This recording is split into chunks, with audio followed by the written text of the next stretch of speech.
What time is it, baby? It's Woodmother's workout time! Let's go! Get up! What's going on? How you guys doing today? All right. I'm doing great today. It's Matty Boy's birthday. It's a very special day. My brother Matt, he's the man. He turned 27 today. And we're going to talk more about him at the end of the workout before or after we talk about congestive heart failure, the systolic portion of congestive heart failure, which is on our menu today for our educational focus, right? We have one every day. And we're going to talk about all that, so stick around if you want to hear some cool stuff about congestive heart failure at the end of the workout, and some cool stuff about Matt. So in honor of him, the man himself, I decided to rename the workout today. We were going to do HIIT, but we're going to change it up a little. What's up, Matt? How you doing? Thanks for tuning in. And we're going to do Matty Boy Bicep Blaster. And technically, it's titled Matty Boy's Bomb-Ass Birthday Bicep Blaster, if you got the emojis, what they all meant. So I'm going to get through the moves. We'll get ready to go. So it's pretty standard in the sense of we got the 16 moves, right? And we're going to rock them for 5 rounds. Except today, there's a lot of unilateral stuff. All unilateral stuff, actually. So we're going to be going back and forth, side to side. And for that reason, I decided to take out the rest in between sets. Okay? So I added 1 extra interval in. So there's 17 instead of the 16. 15-second intervals.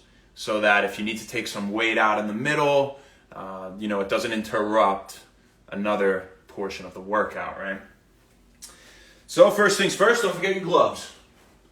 Bada bang, bada boom. We don't want any abrasions on our hands for no reason, right? So go for about 15%, I would say, of your body weight today, because it's all unilateral stuff, right? So be smart. Don't use too much. Don't get hurt, right? Isaac? So, sorry you got hurt, but. So, first up, reverse curl. We know reverse curl. And we're standing and reverse curling. I won't wear the gloves for the demo, but I will in a minute. Then we're going to flip it over, do supinated grip. Don't need to hold it to show you that. Then we're going to grab the strap for our hammer grip. Now, why do we use the strap? Because we want it to be able to fold over our fingers and our wrist properly. So I'll show you from the side. And you see how it molds, even just flexing my wrist. But when we do a neutral curl like that, you can mold to your hand better. So we prefer that over the hook for our neutral hammer grip moves, right? So that's third. Then we're going to do pronation, supination, station. It's a new one. We haven't done that yet. And again, we're going to be using the straps, and we're going to hold it like this. And this is supination, right? Pronation. And we're going to go, right? Because one of the actions of the biceps is supination of the forearm to contract. Now, which one do you grab? I want you to grab one that is on the same side as your hand. The reason being, if you were to grab the other side, your fingers would be underneath. We want your thumb hooking underneath the strap, okay? So I want it like this, if you can see. Okay? You see my thumb will be on the bottom. So it's going to hang over. The reason being, you want the force, when it turns, to be in the supination portion. Whereas if we had it the other way, it would be in the pronation portion, right? So we'll rock that, those 4 moves for one side, and then we'll hit the other side. Or we'll go straight through. We'll see how we're feeling on one side. Then we have our seated series. So we haven't used the chair yet for arm day or any upper body really, for that matter, aside from back. And the first one up is our pronated wrist extension, okay? And for this, you're going to rest your arm just like that along your thigh, okay? The only thing hanging off is your wrist. And why? Because we're isolating the forearm here, okay? We don't want help from other muscle groups. So just your wrist is off, okay? You're going to be holding it and bring it up like that. Bring it up like that, okay? Holding what you prefer, but I think I'll be holding the hook for it, all right? Then we're gonna do supinated wrist flexion, right? And then we are gonna do our concentrated curl.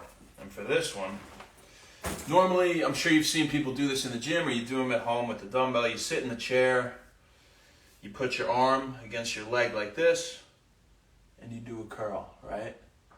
Very good isolation for the bicep. Now, I don't want your elbow up here and you're kind of like levering. I want it slid down like that, okay? So the back portion of your upper arm is against the inside of your thigh. And we're gonna curl like this. Now, here's an issue. Backpack ain't this tall, right?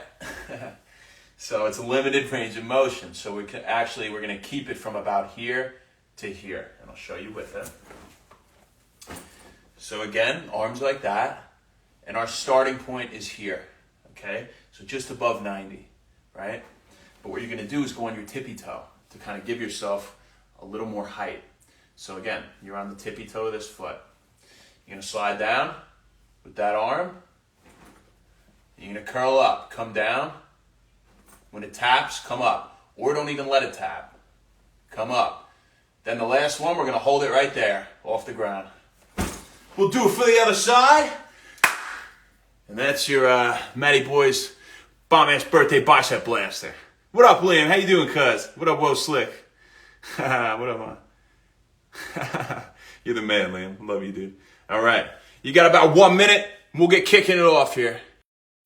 And we're back. All right. Got about 40 seconds.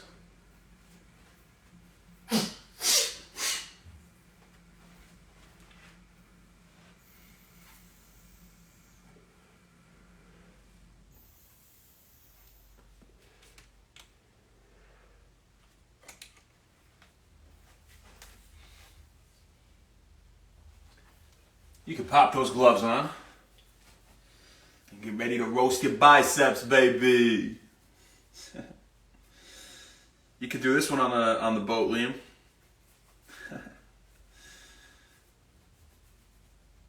I'm sure that's where you're at right now. Roaming the seas. All right. And we got a reverse curl first. And again, we're going about 15%, okay?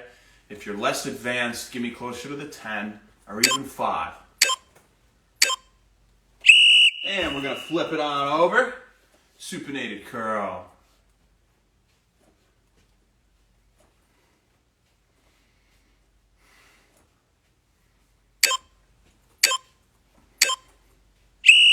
Give me your hammer grip. And again, you're holding the straps because you want it to fold over your wrist properly, right? Grab the ipsilateral strap with the thumb hooked under, hold it at flexion like this, and turn. Supinate, pronate, supinate, pronate, supinate. And we'll sit down, we'll try that same arm. Gonna hold it like this, and you're gonna extend your wrist, hitting those extensors of the forearms. That is difficult. Flip it over. You're supinated, and that one feels easier, huh? Recruiting those flexors. That's why we do the harder one first, right? The extensors. You're gonna go on your tippy toe. You're gonna have it tap the ground, curl it up. Again, sliding that arm down, tap, up, up, up, and hold. Again, we have one extra interval, so at any point throughout the workout, if you need to drop some weight, please take some out during an interval, okay? You can spend one doing that. And we're on the other side, reverse curl.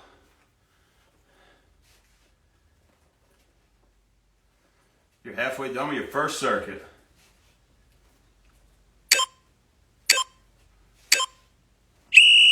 Flip it on over.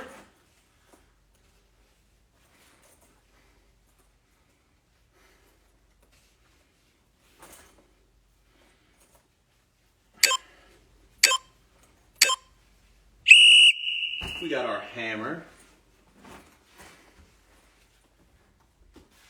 Holding that strap.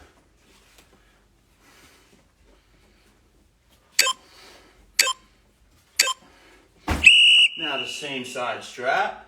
Hook that thumb under, bring it up here. Twist. Twist. Feel that contraction when you supinate. And you're on the chair. Wrist extensors.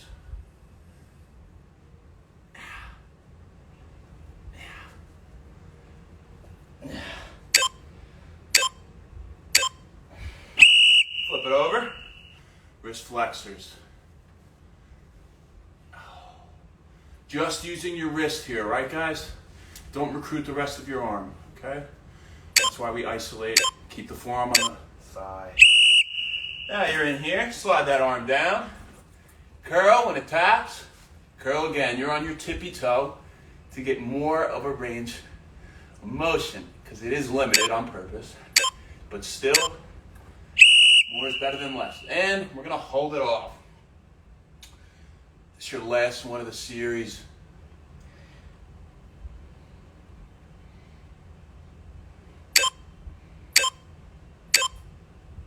Oh, so take some weight out if you need to. We're going right into the second one after this quick 5 seconds or so left. And reverse curl. This arm's had plenty of time to rest. You're feeling fresh.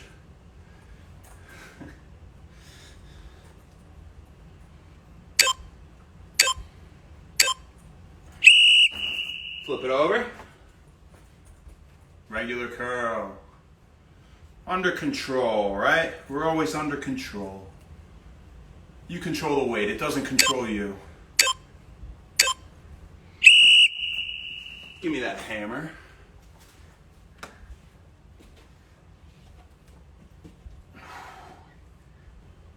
Oh.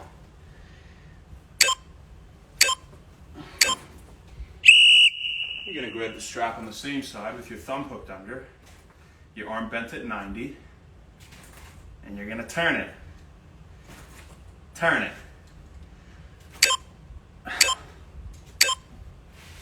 You're gonna sit, same side, wrist extension. Go on that tippy toe, right? More range of motion.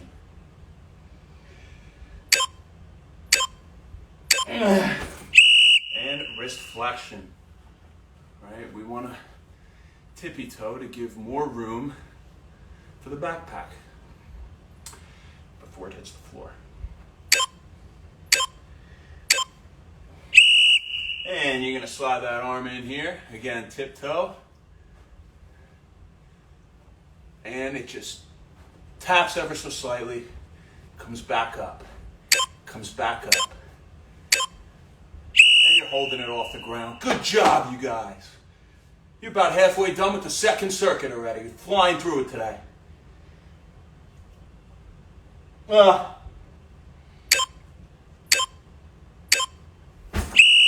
reverse, go other side. We're starting to feel it burn. Yes, we are.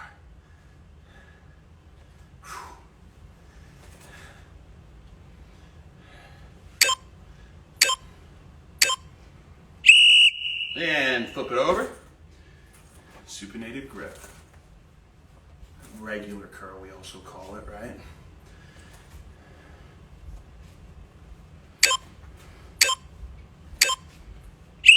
And you got the hammer grip.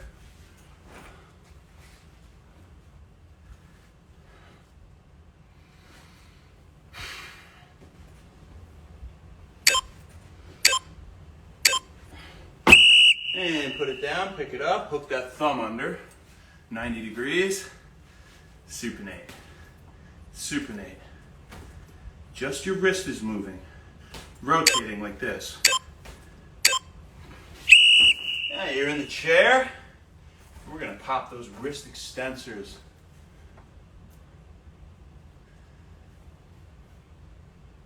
Ugh. Wrist flexors. Nice work, you guys. Bicep destruction today, huh?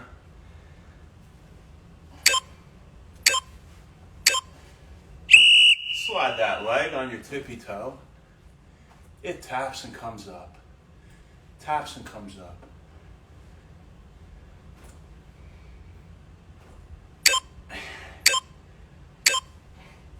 And hold it.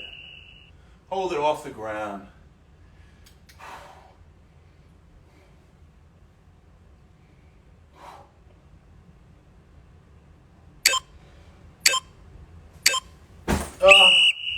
You get one interval break. Take weight out if you need to. And we'll go right into the next round. Round 3 approaching. Have fun. Reverse curl, my fine feathered friends.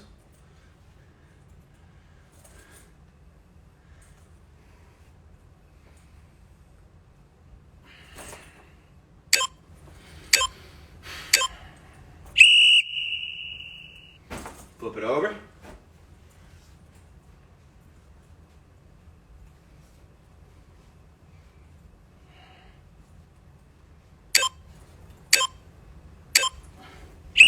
Hammer.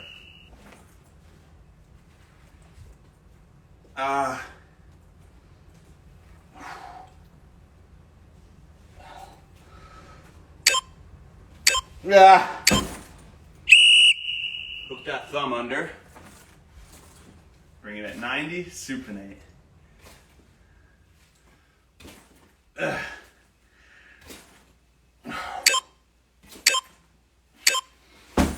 Sit on down in that chair. Grab the same arm. Extend the wrist. Extend.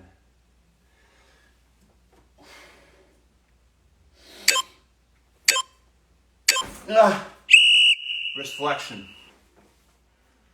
God, that's so much easier, isn't it? You want to get better at arm wrestling, do today's workout, huh? Not that I'm any expert. On your toes. At least this one. I'm just showing you both so you don't forget. And tapping the ground. Tapping and coming up. Feel that contraction. Bring it down and hold it, pretty people. Woo! Other side. Reverse curl.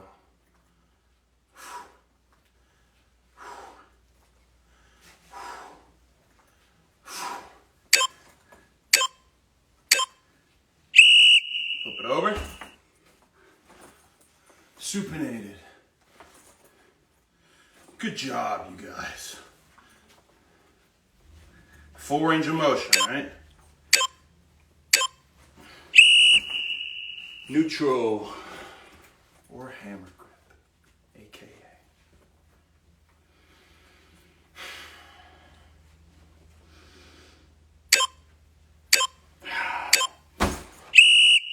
Pick it up, hook that thumb under, turn and supinate.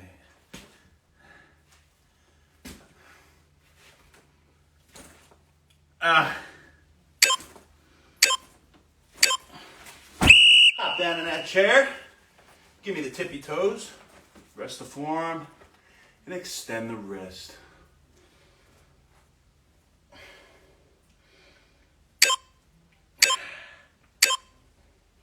Flip it on over.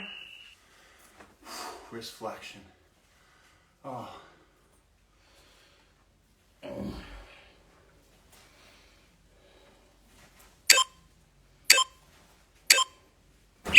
Slide that arm down the leg, and you're on your tiptoes. I know it's redundant, I'll keep telling you. I don't want you to forget. Makes all the difference. Hold it halfway. Oh my God. Biceps on fire.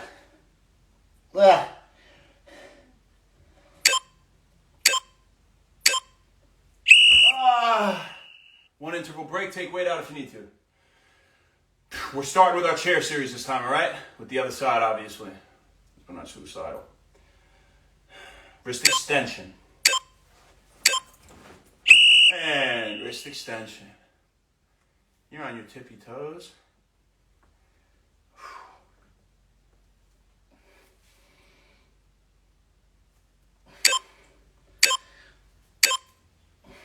Flip the grip. Wrist curl. Wrist flexion. You guys are doing great. Slide that arm down. Curl it up. It just taps and comes up. Taps and comes up.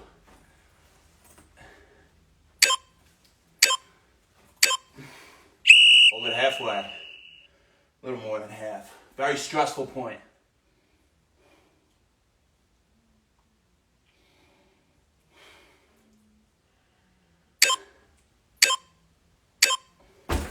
Stand it up, same arm.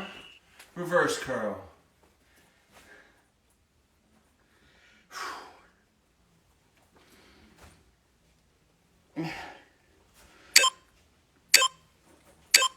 Flip it on over. Supinated grip.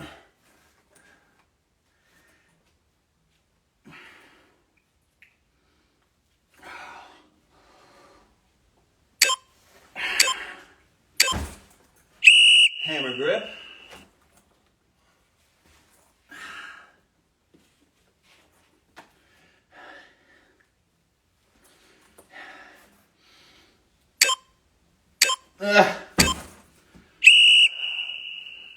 Come up. Pronate. Pronate.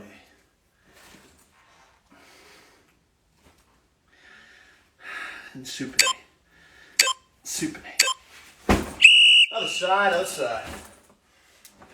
Wrist extension in the chair. Halfway through your fourth circuit. Time flies, baby.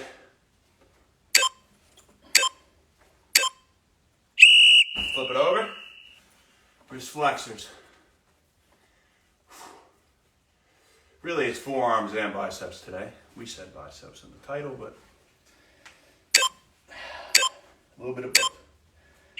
And slide that arm down on your tippy toe. Tap and come up.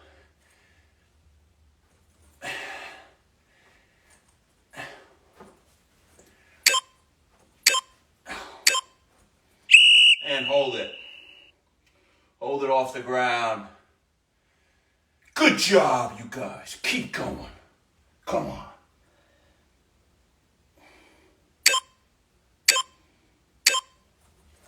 Stand it up. Reverse curl.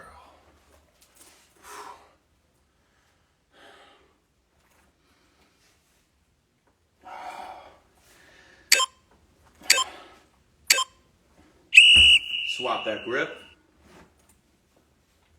And curl.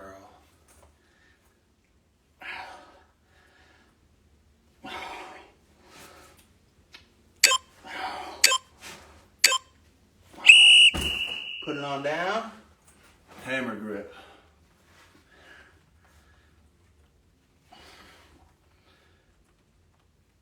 Another one. Hook that thumb under. Supinate.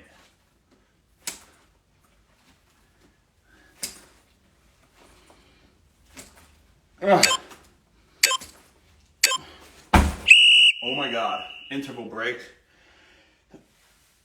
I know they're on fire. They're on fire. Starting with our chair again. Start with wrist extension, other side. Last circuit coming. Extend that wrist. Last one, you guys. Let's go.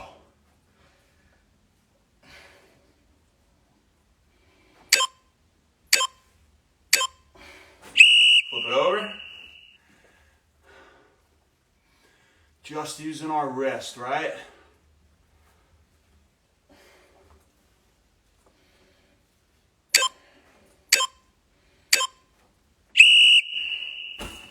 that leg down. Tiptoe.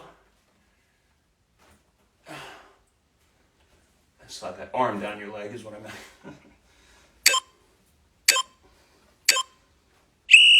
And hold it. Really good job.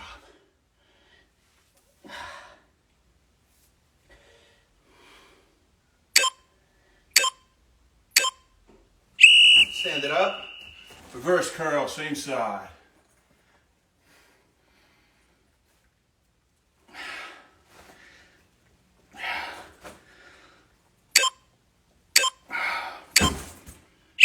Flip that grip, homies.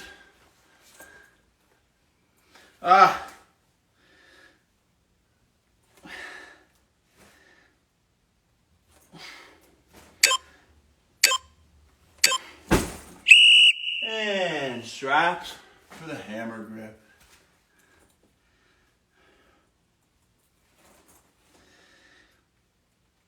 Another one. Oh my God.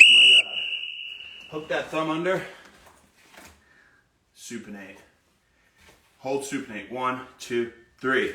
Turn again. 1, 2, 3. Turn again. 1, 2, 3. Chair, other leg. Other arm. Oh man. I could barely think. Good job. Wrist extension. 2 minutes and your day's over. What do you got?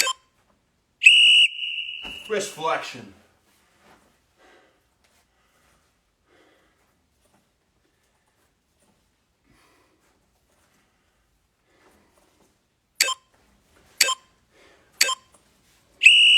Slide that arm down your leg.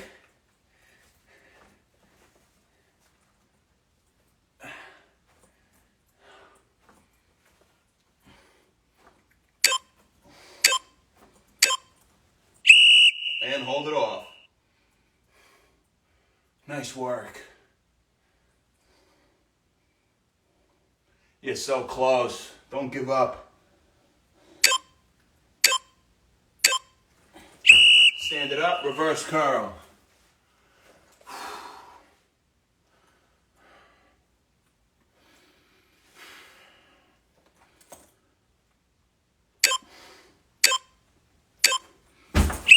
Supinated curl.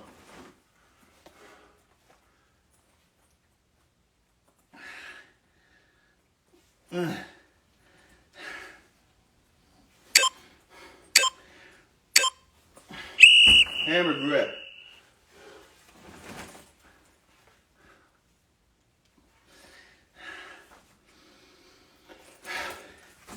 We owe ourselves 4 reps here. Last one, hook that thumb under. Supinate hold, 1, 2, 3. Pronate, supinate, 1, 2, 3. 1, 2, 3. 1, 2, 3. Good job. And that would be the sound you've heard to take it out, but we're not taking it out because we're done so. Good job, you guys.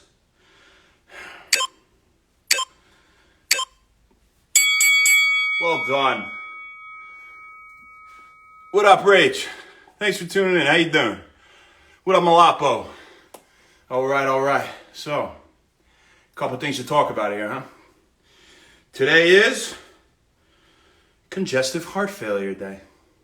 So, you have systolic and diastolic reasons that you can get congestive heart failure. And when we talk about systolic, which we're going to focus on today, when we talked about hypertension, we talked about how your heart contracts, right? That ventricle contracts, and that contractile power to shoot blood out through that aortic valve, through the aorta to other arteries, to peripheral tissues, right?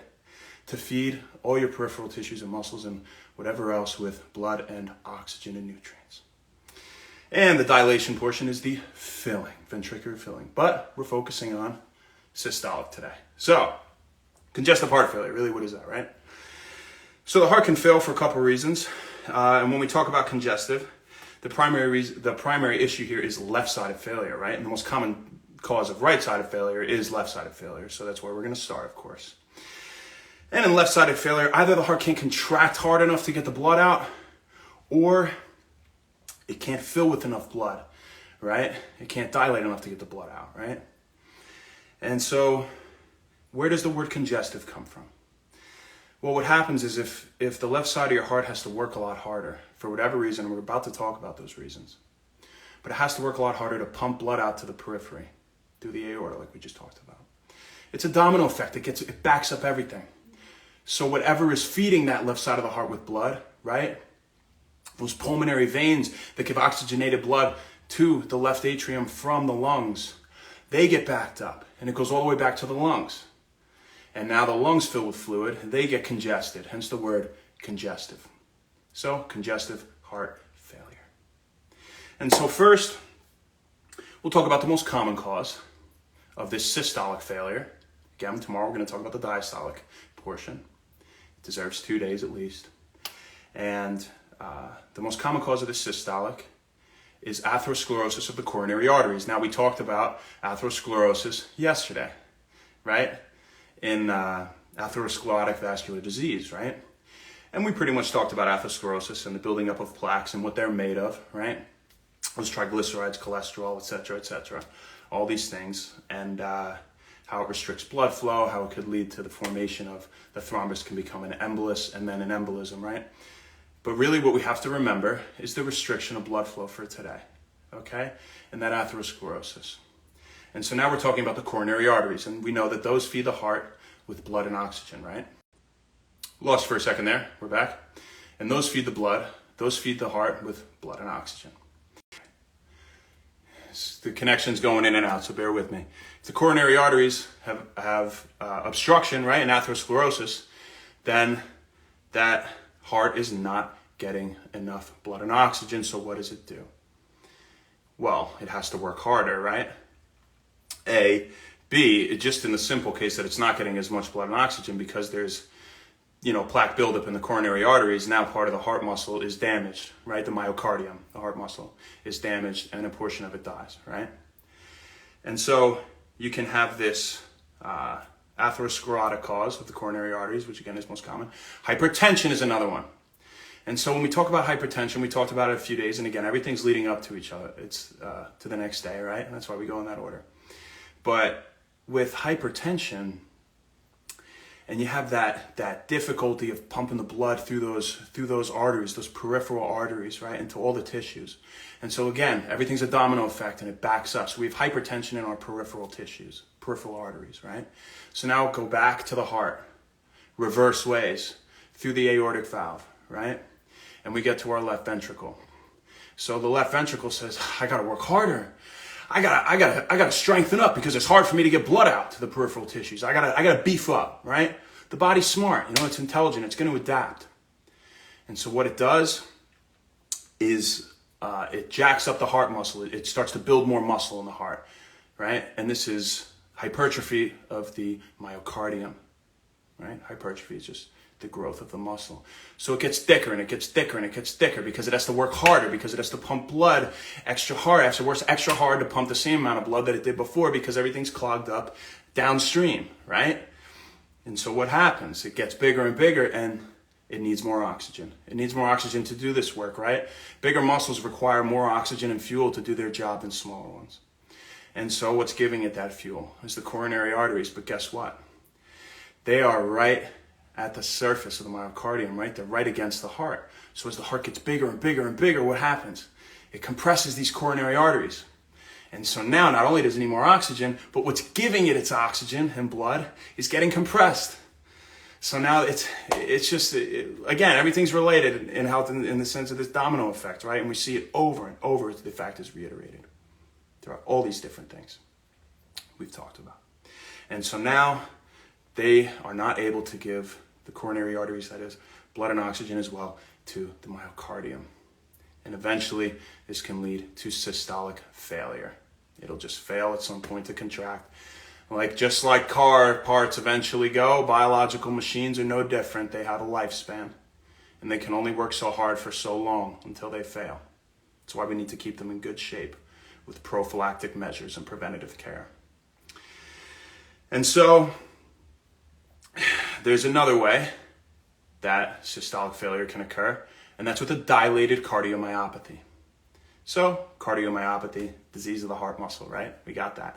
Dilated is when it expands. So now this is different than hypertrophy, is the thickening of the muscle. Dilation is just the expansion. So what happens here is the heart says, okay, well, say we're talking about hypertension, for example, in the peripheral tissues. I gotta get more blood out there, right? And you know, it could do one of two things. Like you said, it could thicken the heart muscle, or it says, hey, the body's smart. It says, I'm gonna blow up the heart. I'm gonna thin my walls a little bit so I can expand more when I fill with blood, and then I'll have more blood to squeeze out. Makes sense? So it thins these walls. Your body does, right? And the walls thin and they thin and they thin. And it's okay in the beginning. It fills with more blood and it compensates for this issue. But as they thin and they thin more, eventually they get too thin. And they get too thin and the contractile force is too weak and the heart fails. So that's another way it can lead to systolic heart failure, right? Within congestive heart failure, which is what we're talking about today and tomorrow. So we'll get into the diastolic portion tomorrow. But before we go, it's my brother Matt's birthday today, and he's 27 today. I wish he could be here with me today, but he's a busy guy. He's a popular guy, you know. He's working hard in his med school rotations right now, and you know, he's probably not watching this, but I love you, Matty. If you're watching this, you're the man, dude. I commend your work ethic every day, and I see him study all the time. I mean, I don't know anybody that works harder than Matt. I don't know anybody that works harder than Matt, and it's such a respectable attribute. It's rare to look up to your younger brother, but I confidently can say that I do, and I'm super proud of him. So I hope you have a great day, and I'll see you later. And I'm excited to hang out, and even if it just means a few minutes in between your studying and exercise. But just had to give him a little shout out. This one was for you today, Matty, in honor of your sweet biceps too. Those beautiful buys. All right, you guys. Thanks very much. Tomorrow we're going to talk more about health, right? And work out more like we do every day. So thank you very much. Have a great rest of your day, and we'll see you tomorrow.